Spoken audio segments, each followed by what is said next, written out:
সরকারি স্কুলগুলোকেই তুলে দেওয়া উচিত। কি বলছেন ম্যাডাম, আপনি হয়েছেন? এত লক্ষ লক্ষ বাচ্চা এই পরিকাঠামো তুলে দিলে তারা লেখাপড়াটা শিখবে কোথায়? লক্ষ লক্ষ না, কোটি কোটি বাচ্চা। কিন্তু তারপরও আমি বলছি যে সরকারি স্কুলগুলোকে তুলে দেওয়া উচিত।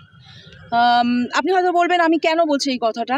আগে সরকারকে, আমি শুধু রাজ্য সরকারকে বলছি না, কেন্দ্র সরকার, যে রাজ্যে যে সরকার আছে সবার উদ্দেশ্যেই বলছি যে সরকারকে আগে ঠিক করতে হবে, বুঝতে হবে যে সরকারি স্কুলগুলোর অবজেক্টিভটা কী।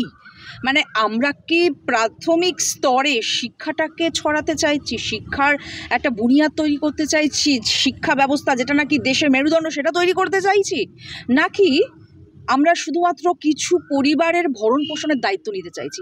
সেই পরিবার কিছু কিছু রাজ্যের ক্ষেত্রে ক্যাডার, কিছু কিছু রাজ্যের ক্ষেত্রে পয়সার বিনিময়ে চাকরি বিক্রি।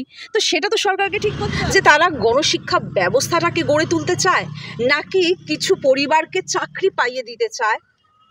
আমি সব টিচারদের উদ্দেশ্যে বলছি না, আমি একমাত্র 10% টিচার, আই রিপিট 10% টিচার যারা সত্যি নমস্য, যাদের দেখলে মনে হয় পায়ে হাত দিয়ে প্রণাম করি। কিন্তু দুর্ভাগ্যের বিষয় যে বাকি 90% টিচার আজকের টিচারদের এই পরিস্থিতির জন্য দায়ী। কেন? কারণ হলো গিয়ে দুর্ভাগ্যের বিষয়, আমি যখন ছাত্রছাত্রীদের সঙ্গে কথা বলি দেখি যে তাদের টিচারদের প্রতি কোনো রেসপেক্টই নেই। তাদের টিচারদের মানে খুবই অবজ্ঞার চোখে দেখে। অ্যাজ আ টিচার আমার এটা খুব খুব কষ্ট লাগে। তো টিচারদের এই সিচুয়েশনের জন্য কারা দায়ী? তারা নিজেরা দায়ী। কারণ তাদের মধ্যে সেই তাগিদটা নেই যে না, আমার হাতে একটা সমাজ গড়ার দায়িত্ব। একজন ডাক্তার ভুল চিকিৎসা করলে একটা পরিবারের ক্ষতি হয়, কিন্তু একটা টিচার ভুল পড়ালে একটা ক্লাসে 40টা বাচ্চা থাকে, ভুল পড়ানোর থেকেও টিচার একটা সুযোগ পাচ্ছে দেশ গড়ার। কারণ তার হাতে একদম সদ্য একদম ফ্রেশ ব্রেন থাকে, দেশের ভবিষ্যৎ থাকে তার হাতে। সে কি সেই আর্জ নিয়ে ভবিষ্যৎ গড়ার দিকে কি মন দিচ্ছে? নাকি সে মনে করে যে কখন 4টে বাজবে আমি বাড়ি ফিরবো, কখন 3টে বাজবে টুক করে বাড়ি থেকে স্কুল থেকে বেরিয়ে আমাকে ট্রেনটা ধরতে হবে। তো সুতরাং এরকম স্কুল রেখেই বা লাভ কি, এরকম শিক্ষা ব্যবস্থাই বা রেখে লাভ কি, যেখানে আলটিমেটলি দেখা যাচ্ছে যে আমাদের বাচ্চারা কিছু শিখছেই না। কেন বলছি কিছু শিখছে না? আপনি দেখুন, সব সার্ভে রিপোর্টগুলো দেখুন, 55%, কিছুদিন আগেও একটা রিপোর্টে বেরিয়েছে 55% বাচ্চাই ঠিকমতো লিখতে পড়তে পারে না 10 পাস। কী করে হয় সেটা সম্ভব?